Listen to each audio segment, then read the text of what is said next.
We have probably hundreds and hundreds of ways to map election information. You know, the results are an obvious thing to map.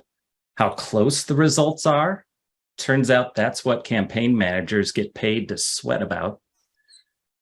We can map the turnout. We can map the people who didn't turn out. All of that we're going to show in a variety of styles. So let's get to it. This first election map I ever made as an Esri employee, or actually as any kind of employee. And it's showing, as you see at the title, 2008 Obama-McCain vote. And it's in a style we were trying to develop called predominance, meaning who has more. And election is a perfect subject for which count is higher. So if I kind of zoom into Austin, the map style I chose is intended to be legendless. Like, it ought to be self-explanatory. And you're looking at precinct data that was made, it was gathered up by, I think, here's all the layers I had to build in ArcMap back in the day. I had to, build 4 different layers for each scale, so that as you zoom in. And the point is that the technology has a lot to do with our ability to follow our curiosity and apply map styles. So at the time, a couple of years later, Esri made something called feature layers available, where now I have a single layer with the fields I want in it, and I can just choose a map style and go in and mess around with it. If I want to, I can change the colors. Maybe I want to shift to a red to blue. Let's go into the color ramps and let's look for color ramps that have reds in them. So that kind of makes me change the style with one click. Oops, looks like I flipped the colors. So let's just flip them back. So red is where it ought to be. And so our technology now makes it very easy for us to try out different styles with just one click. So that instantaneous response, like, that's a new thing. I don't know how many of you are living in this world right now, but I am, and I am absolutely loving it because it rewards our curiosity. We can work. And this is one of the things I love about mapping in online compared to any other medium. With the online maps, me and my team, everybody works with Mapviewer. You feel eventually, as you get familiar with the tools, you start to see that you can add value to the map constantly, add value to the field names constantly. And when you hit save, it's now in that condition for everybody else in the world who's going to use it. So that's kind of cool. That's a big change. So, Polygon choropleth map showing just one candidate's vote total. And then here's how to think about things. You have full control over how this map looks, right? So we know at 50%, if I just choose a different map style and then come back to this above and below pattern, the software automatically scans all the data and it says, well, I looked at all the precincts in this data set and the mean percent vote for Obama was 53%.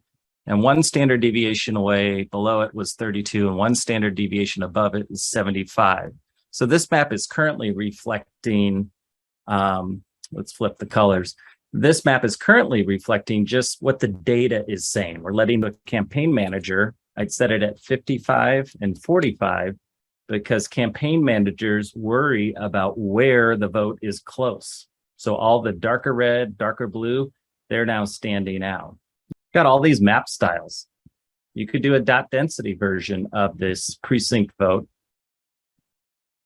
So here's a count of all the, let's see what we're doing here. We got, we have the wrong thing, right? Look, so the software doesn't know, we still need the human in the loop. I didn't change this attribute yet. It's percent for Obama. I'm just going to click on it and see if I have a total count for Obama. Yeah, P 2008D. So again, I happen to remember that. Maybe we would want to look at this from a dot density perspective. That's just kind of a different view. I can see that I probably need to reverse the colors. All right, we got it right. And so now red is Republican, and I've got this kind of cool dot density feel to things. So I want you to check this out. This is probably my favorite feature. We fought to get this into the map viewer. We didn't have to fight hard. Everybody who saw the idea was like, oh, this is cool. So check it out. With those two attributes chosen, I can quickly cycle through each map style and decide, hey, does that show what I want? No. Does that show what I want? Yeah, I'll have to reverse the colors, but yeah. Does predominant category show what I want? Which side got more votes? Yeah, one click, one answer. Chart style, brand new. This is a couple of weeks old, where you can symbolize on the map using a chart symbol. You can also do chart and size, where the total count of the two pieces of data influence the size of the symbol on the map. That's kind of useful when you have a lot of variation in precinct size. We don't have too much, but if we did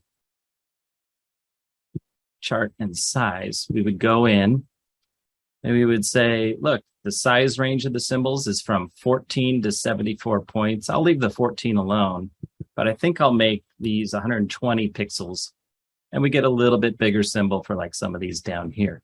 So it's all just very easy. I love that you get immediate feedback. You can hit set style, that style, that style, that style, that style, that style. Yeah, relationship style probably isn't going to do too much for this, but we could take a look at it. That's why it's here. So this lets you see, if we choose the right colors, where is the turnout like really high for both parties. So we probably want like a blue and a red. We might rotate it around there. So Democrat vote, as the count of people who voted Democrat gets higher, it gets a brighter blue. Republican gets a brighter red, and everything else is kind of a blend somewhere in there. And you can go his application here. Here's one of them showing, he calls this the electoral shift from recent elections. So up at the top right, I've got this little play bar, and we can go from the 2004 election. And you're seeing a couple of pieces of information here, right? You're seeing that blue and red, the traditional uses of that color, with an other party in kind of a yellow, gold color.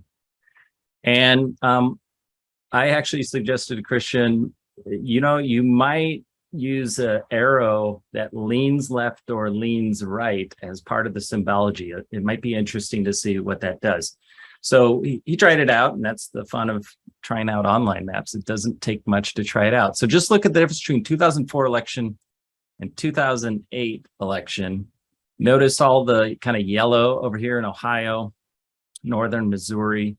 And then as you kind of touch the map, you get the actual statistics. So you can see the change in numbers from 2008 from 2004 to 2008, said it the wrong way. So Obama, in this case, 1,900 votes. That's plus 127 votes from the prior election, which is a 2% increase in terms of plus minus, and other statistics shown there. So as you kind of play through this, you get a longitudinal story about the elections in the past years. Christian is a TV. They're cartoonishly simple and misrepresented. One of the common comments about a map like this is it shows the land area of each county shaded by the prominent party that got the biggest vote, with some variation to show more contested counties. That's cool. But land doesn't vote. People vote. And so this is Ken Field's work. This is one of my favorite animations ever.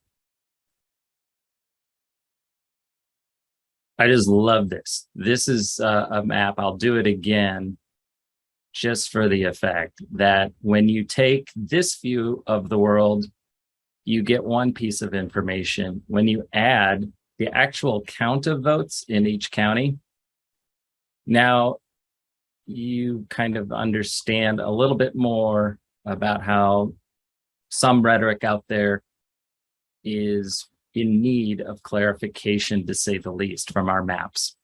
So United States of apathy is shown here. It's a very simple concept. Which counties would be won by apathy or nobody if you actually counted the number of eligible voters who did not vote as equal in concept to the two candidates who ran? Well, the multiple candidates, but the two main. So in other words, where in the United States did people choose not to vote in such numbers that it was greater than the winning candidate of that county? So this view of the world, Philip had done that at the state level, and I contacted him, and we worked on doing the same map interactively at the county level. So if I touch a county, you get all the numbers. You know, in this county, they had 89,000 eligible voters. They had 43,000 turnout for a turnout rate of about 49%. You had 12,000 votes for one candidate, 29,000 for another candidate. He's got, oh, this little pencil indicates that it's an expression. Good opportunity to talk about arcade. So in this case, oh, previous Jim was kind to you. He actually bothered to write comments. Okay, gold star for me. Very simple arcade expression that says declare a variable called apathetics, you know, because sometimes the data doesn't give us exactly what we want. So I want to take the total number of possible voters, and I want to subtract some of the other stuff. Who voted for, let's see, it looks like, take the total voters, subtract who voted for Trump, subtract who voted for Clinton, and subtract who voted for other from the data set. So that gives me my count of apathetics, and then put that into an array and do this little function that I literally copied and pasted from Christian McKennis's blog. So I don't have to learn what all this stuff is. I will eventually. I think we built this before the predominance map style existed.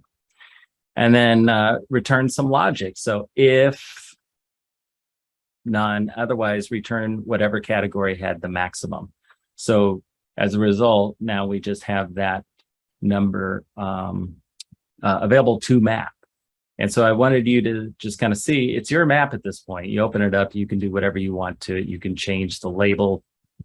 You know, so what I'm doing is I'm choosing a layer. I'll get rid of this get started. When I choose this layer, that's when the whole right-hand panel lights up and it says, oh, you ready to work with this later? What do you want to do? First thing I'm going to do is close that. And then I can do things to this layer. I can change its styles. I can filter it. So if I wanted to, I could choose, what else do we have here? You know, maybe I want to filter based on data, like show me only those counties where the Democratic count is at least 100 votes. How about 300? And so notice how on the map, instantaneously, I get an instant filter of these are all the counties where we got at least 300 votes. Why is this something in counties where they have at least 300 Democrat votes?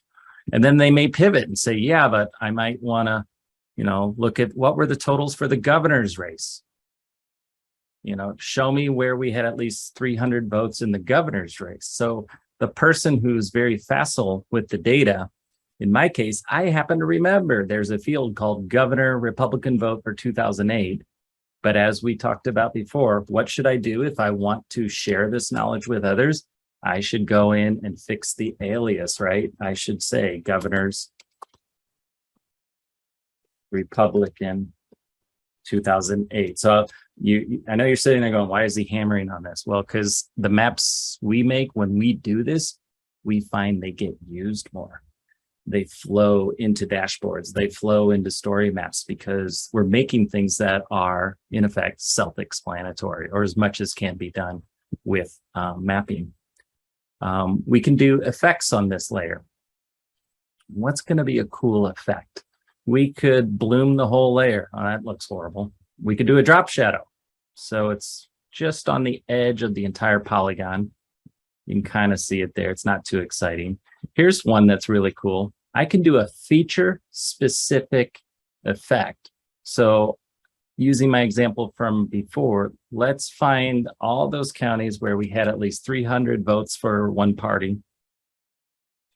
And I'm bouncing back and forth on the parties. Don't get worked up. I don't. So I want to put a drop shadow on just those counties that featured 300 votes. So look at the map right here. You see the drop shadow, and then I'll take it away and I'll put it back and I'll take it away. So this might be useful in cases where you've got a meeting and you want to show, I only want to show those counties. Nobody else matters. Or is like taffy. You can pull it. You can stretch it. We all were brought up mapping data like this. Go ask Jenks, Dr. Jenks, wonderful person. Let's go ask Jenks to chop this data into 5 chunks. There you go. Whatever the topic is, this is the Republican vote divided by the Democratic vote as a ratio, because that's the only way I could do this map back in the day. And then you'd have to go in and set these values manually, so that this is, I want to do 0.5, and I want to do 1, and I'll do 2. And so the map is getting simpler and simpler, but we're losing all the details. So watch what happens if I hit cancel. It's back out of that. Let's jump back into this map a little bit. Because we have a histogram of data, and because we know what the rules of the road are about what this map is supposed to do, it's supposed to tell me who won the election. So if the ratio of votes is 1-to-1, let's anchor the map right around that in the middle. 1 vote for each candidate. So that'll be colored white. If you have twice as many votes for the red party as the blue, then we're going to color you in a nice solid red. And then if you have half the number of votes of the red party, then we'll color you in a nice solid blue. And that's where this map comes from. And it's very stretchy. So if I say 0.95, map's going to look like that. If I say 1.05, what am I actually saying here? I'm saying show me those areas in white or softer color that are within 5 percentage points, right? Oh, other kind of fun stuff. It's worth showing. Sorry to ad-lib, Charlie, but I'm going to do it. We have a new charting capability that lets you put like a scatter plot of data together. You know what I'm going to choose. I'm going to go in here and find a Democrat vote. Let's do something different. Let's do, this is going to be crazy. Governor. And we'll do governor for the other. And then we'll let it generate. And you get a nice scatter plot. You can show a linear trend just to kind of show where are the bases. The blue bases are up here. The red bases are here. I'm wondering if my colors are reversed, but we could take a look. Yeah, no, we're okay. And so that's kind of a wonderful new capability that's in Map Viewer, the ability to have data that's synchronized with your map, including with the color. We haven't seen that since the ArcView days. Another view of it. What if we took the vote counts and just let the size of the symbol be shown? This is like the 2D version of that 3D extrusion. What if we just let the vote count tell the story, right? We could do it kind of like this and see this is the predominant vote getter in each county. But not just that, I think here's a traditional 5-class choropleth, and then we can overlay it with the above and below theme, I think is what the intent was. Oh, I know what I was doing. Yeah. Okay, so one little secret is to take a layer and put this high degree of transparency on it, and then you drop the counts on top of it. This is what I call a bridge map, because I want people to, in election mapping, to be thinking about it's the vote total, silly, that counts, but we are creatures of habit. Oh, I know what I wanted to show. Here's a point map just showing for each county what was the change in turnout from 2012 to 2016. We can go interrogate it, settings, and go look. And again, in this case, I chose a 10% increase or a 10% decrease. Look at that beautiful histogram. anytime you see a histogram like that, you're going to have an awesome map. A lot of our, I would say almost all of our color ramps in here are designed with that type of nice looking histogram in mind. There are ways, if you have a skewed histogram, that you can also skew the ramp manually in the JSON. I can help somebody do that if that's necessary. But what I wanted to show here is, again, it's not just about percents. We got to get people thinking about totals. So when you look at this layer, it's the same as the previous map, but now I added a second number to my map. I added the absolute value of the total vote change. So yes, orange, let's see the legend. Yeah, orange is a decrease in voter turnout, and the quantity is shown by that size. So at a glance, you can see it's almost like